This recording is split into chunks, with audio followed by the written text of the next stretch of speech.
मातृशक्ति और पितृशक्ति। आज के दर्शन से और पूर्व के हजारों साल के दर्शन में अगर आप अध्ययन करेंगे तो एक बात निकल कर के आएगी कि जब जब शासकों ने अपनी ताकत में आकर के दूसरे को दबाने का प्रयास किया है और उसको धर्म के नाम पर,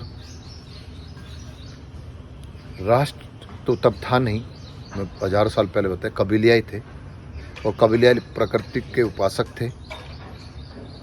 नारियों का कुछ कुछ कबीलों में सम्मान भी था और जो सभ्यताएं हमारे भारतवर्ष में खुदाई में मिली हैं उनमें भी नारी का काफ़ी अधिकार और सम्मान दर्शाता है। पढ़ने का भी अधिकार था, व्यापार करने का भी अधिकार था। तो यानी जो कबीलियाई लोग थे उस समय राष्ट्र नाम का कोई विचार नहीं था। जिसको जहाँ अच्छा लगा वो वहाँ उस तरफ अपना कबीला लेकर चला। विरोध हुआ तो वहाँ पर उन्होंने संघर्ष किया, संघर्ष करके अपने आप को स्थापित वहाँ पर किया। तो ये भारतवर्ष या मध्य एशिया वर्ष या खंड करीब करीब ऐसे ही बसा है। और वहाँ के लोग, क्योंकि इस क्षेत्र में हिंद कुश पहाड़ी के इधर उपजाऊ क्षेत्र था, चारों जलवायु का संतुलन था, तो उस वजह से खोज करते हुए कैसे भी वे इधर बहुतात में आए। तो उस वजह से जो यहाँ पर रहने वाले लोग कहते हैं कि आकर्ता हैं, आताताई हैं, उनको आप कुछ भी नाम दे सकते हैं। मेरा जो अपना अध्ययन है, अनुभव है, और ईसा से 516 ईसा पूर्व भी यहाँ पर पश्चिम सभ्यता का शासन था, जिसमें हमारे नस्ल, डीएनए या गोत्र आदि काफ़ी मात्रा में मिलते हैं। तो ये बात सर्वविदित है कि पहले राष्ट्र नहीं था और सब अपने प्राकृतिक उपासक होकर के ये इस तरह का लेकर के जब अन्य क्षेत्र में जाते थे तो संघर्ष होता था, झगड़े होते थे, वो सब था। धीरे धीरे विकास हुआ और एक धर्म की अवधारणा बनी, जिस ईश्वर को सारी प्रकृति और ब्रह्मांड का संचालन करने वाली शक्ति, संहार करने वाली शक्ति, मारने वाली और जीवन देने वाली शक्ति कहते हैं, उसको सभी धर्मों के विद्वानों ने शास्त्रों में, अपने धर्म किताबों में अंकित करके और उन पर अपना नियंत्रण कर लिया है। यानी कि अब ईश्वर सभी धर्माचार्यों के या धर्म संदेशकों के शास्त्रों में कैद हो गए हैं और उन पर नियंत्रण इनका है। यानी कि ईश्वर की शक्ति अब किताबों में है और किताबों की शक्ति अब उन धर्माचार्यों के पास है। और हम वो अलग अलग धर्मों में कोई जाति नस्ल नहीं है। इस भारतवर्ष में उस धर्म के अधिकार में 100% आरक्षण एक वर्ग का है। तो यहाँ पर उन शास्त्रों को एक वर्ग ने कैद कर रखा है, यानी कि ईश्वर उनके पास कैद है, ऐसा आप समझ सकते हैं। तो इसका ये आप समझिए कि जब इस्लाम का या महाभारत रामायण में भी आप देखते हो किस तरह का वो संकल्पित पात्र हैं या संकल्पित या हुई हुई कथाओं को एक और बड़ी चढ़ाकर संकल्पनाओं में दिखाया गया है। क्योंकि उसके प्रमाण में कई बार बोल चुका हूँ कि जो अब तक की सभ्यताएं खुद ही भारतवर्ष में मिली हैं उनमें इस भाषा का भी कोई वो नहीं है, और जो संकल्पित चमत्कार पराक्रम दिखाए हैं उनका भी कोई प्रमाण उनमें नहीं मिलता है। शॉर्ट में आप इतना समझ लीजिए, वो लिपि जो वहाँ मिली है वो लिपि ना तो आज के विद्वान जानते हैं, ना जब ये शास्त्र संस्कृत में लिखे गए तब वे विद्वान भी नहीं जानते थे वे किस भाषा से अनुवाद या भाष्य किया है, वो भी अभी तक कोई दावा उनका प्रमाणिक नहीं है। तो ऐसा आप समझ सकते हैं। तो वो पर आप समझ लीजिए, जब इस्लामिक आकर्ता आए तो धर्म के नाम पर उन्होंने यहाँ जब किया, तो जब पहला शासन जब इनका 1192 ईस्वी और 1050-25 ईस्वी या अन्य वैसे तो 996 में भी यहाँ पर ईरानी लोग आए, उसके बाद 1025 में गजनी आया, गोरी आए, ये आते रहे, आक्रमण करते रहे। और 11वीं सदी में गोरी ने अपना एक यहाँ गुलाम शासक बनाया दिल्ली पर, और उसने जब देखा कि मैं यहाँ बादशाह बन गया, और इसी दौरान आप ये समझिए कि इस्लाम धर्म का जो प्रचार या बढ़ावा जो हुआ वो सूफियाना में शांति के संदेश की वजह से ज़्यादा फैला देश दुनिया में। जहाँ जहाँ छुआछूत थी, भेदभाव थे, वहाँ पर इनको जल्दी जल्दी अडोप्ट किया गया। और सूफियाना कुरान यानी कि 1250 ईस्वी के आसपास, यानी कि 13वीं सदी के आसपास जो इराक है ये एक बहुत बड़ा शिक्षा का केंद्र था, व्यापार का केंद्र था।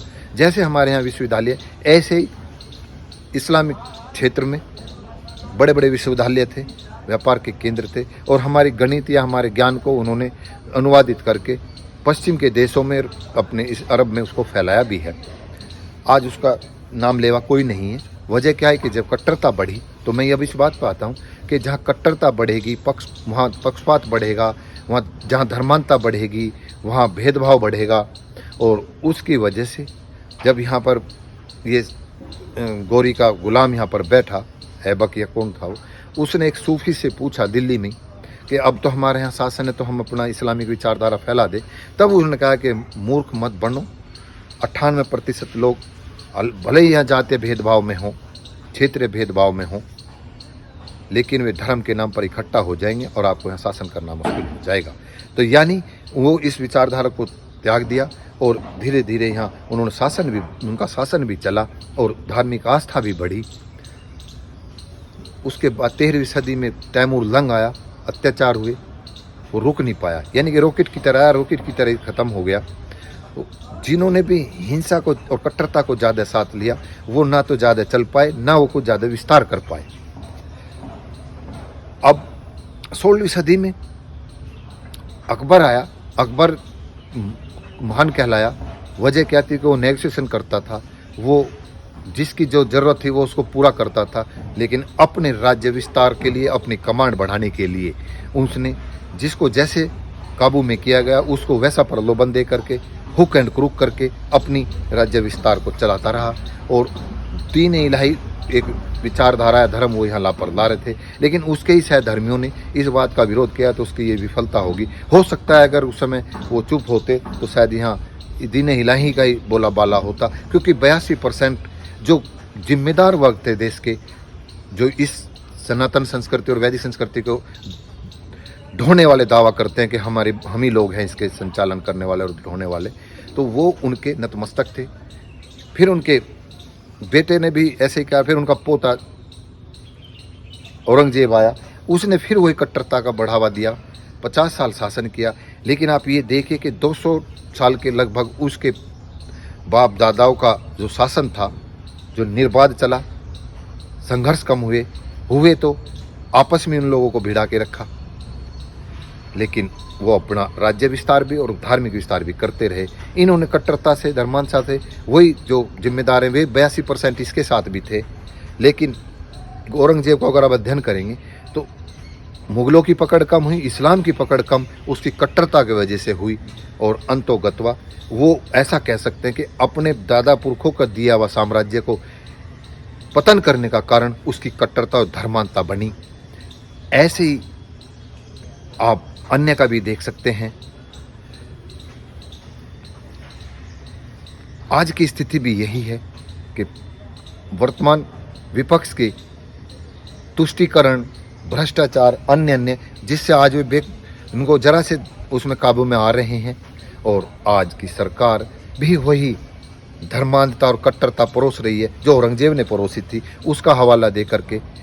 और टीपू सुल्तान को, जिसके एक और शासक हुए हैं, उन्होंने तो उनके काल में, औरंगजेब के काल में भी और अकबर के काल में भी भारत की अर्थव्यवस्था विश्व में मायने रखती थी। यानी कि बताते हैं औरंगजेब के समय तो 36% वैश्विक व्यापार में हमारी भागीदारी थी, 26% के आसपास बताते हैं अकबर की थी। और सुल्तान जो दक्षिण में था उसने तो वहाँ पर ये जागीरदारी और सामंत गिरदी को ख़त्म करके आम काश्तकार किसान मजदूर को वो ज़मीनें दी और उनको खेती करने के लिए राजकोष से धन भी दिया और कृषि को बहुत बढ़ावा दिया और व्यापार अंतर्राष्ट्रीय स्तर पर बढ़ा।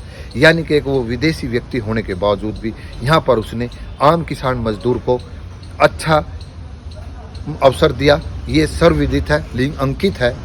और आज उसको भी अकबर की तरह एक अच्छा महान शासक बताते हैं। लेकिन उनका औरंगजेब का आदि आदि का ये हवाला दे करके वर्तमान सरकार उनका डर दिखा कर, उनकी कट्टरता दिखा करके उन्हीं के जैसा आचरण हमारे लोगों में भर रही है। हमारा डीएनए भी नफरत, धर्मांता और कट्टरता में भरा जा रहा है। तो ये इसका परिणाम औरंगजेब की तरह ही ना आ जाए, तो इस पे भी हमें ध्यान देना चाहिए। हमारे स्वदेशी पड़ोसी देश श्रीलंका का ऐसी हादसा हुआ है, वहाँ भी बहुसंख्यक होने के बावजूद भी वो अपने से 3 धर्मों को, ईसाई और अल्पसंख्यक हिंदू और मुसलमानों को टारगेट करते थे। वर्तमान सरकार केवल अभी मुसलमानों को टारगेट कर रही है। अभी धीरे धीरे जिस दिन ये अतिरेक में आकर के इस ईसाई विचारधारा पर जब हमलावर होगी, तो जिन अमेरिकन देशों के संरक्षण में ये अपने आप को बड़ा मजबूत शक्तिशाली देश समझ रहे हैं, एक दिन वो भी ऐसे इनके खिलाफ होंगे। और इसका प्रमाण ये है कि भाजपा के एक महिला प्रवक्ता ने मोहम्मद साहब पे कुछ बोला था, तो चंद इस्लामिक छोटे से देशों के विरोध से हमारी सरकार को बैकफुट पे आना पड़ा। वजह यह है कि 32% व्यापारिक हिस्सेदारी अंतर्राष्ट्रीय और 32% मैन पावर जो कारोबार कर रहे हैं या श्रम शक्ति दे रहे हैं, वो भी अंतर्राष्ट्रीय भारत के अरब के देशों में हैं। तो इस सच्चाई को हम नकार नहीं सकते। तो इस समावेश को हम बताते नहीं हैं। केवल जो कुएं के मेंढक हैं, जो भारतवर्ष की अपने 100 करोड़ की आबादी पर घमंड करके और ये सोचते हैं कि यहाँ पर हम ही रहेंगे, दुनिया का और कोई नहीं रहेगा, तो ये बातें, जब ऐसा दर्शन अरब के देशों ने दे दिया है, कतर जैसे देशों ने, तो ये सब आप समझ लें कि हमें सभी को समावेश करके, समदर्शी और समभावी होकर के और सदाचारी होकर के एक अच्छी नीति बना करके ही कामयाब एक राष्ट्र बना सकते हैं। तो ये नफरत अंतोगत्वा औरंगजेब की तरह हो ना हो, हमारा और पतन करा दे, तो इससे हमें बचना चाहिए। और दर्शन मात्र के लिए मैं बार बार इंगित करता हूँ, बार बार दोहराता हूँ। हो सकता है विषय करीब करीब एक सा ही लगता हो, लेकिन कहते हैं जब आप रोज़ ईश्वर की पूजा करते, घंटे घड़ियाल बजाते हो, नित्य आप अपने लिए या राष्ट्र के लिए तो शायद कम ही मांगते हो, अपने लिए जो मांगते हो और वो पूरा नहीं मिलता है, तो नित्य प्रैक्टिस करते हो, नित्य नतमस्तक होते हो। ऐसे मेरा भाव है कि मैं लगातार लोगों को जो धर्मांतर और कट्टरता में होकर के, मनमुग्ध होकर के अमानवीयता को बढ़ावा दे रहे हैं और इससे सोचते हैं राष्ट्र का गौरव बढ़ेगा, तो उनको सचेत करने के लिए जो चुप हैं, जो मूक दर्शक होकर के देख रहे हैं कि थाली के बैंगन हैं, जो जिधर ताकत मिलेगी उधर झुक जाएंगे, वे भी विवेकवान बने। और मानवता का मतलब है कि आप नैतिक और आत्मिक बन के सत्य को सत्य कहें, गलत को गलत कहें। तो ये भाव भरने का मेरा प्रयास होता है। इस भाव से मैं अपना जो भी मेरी समझ में आता है वो लोकहित के लिए, परहित के लिए, राष्ट्रहित के लिए कहने का प्रयास करता हूँ। नमस्कार।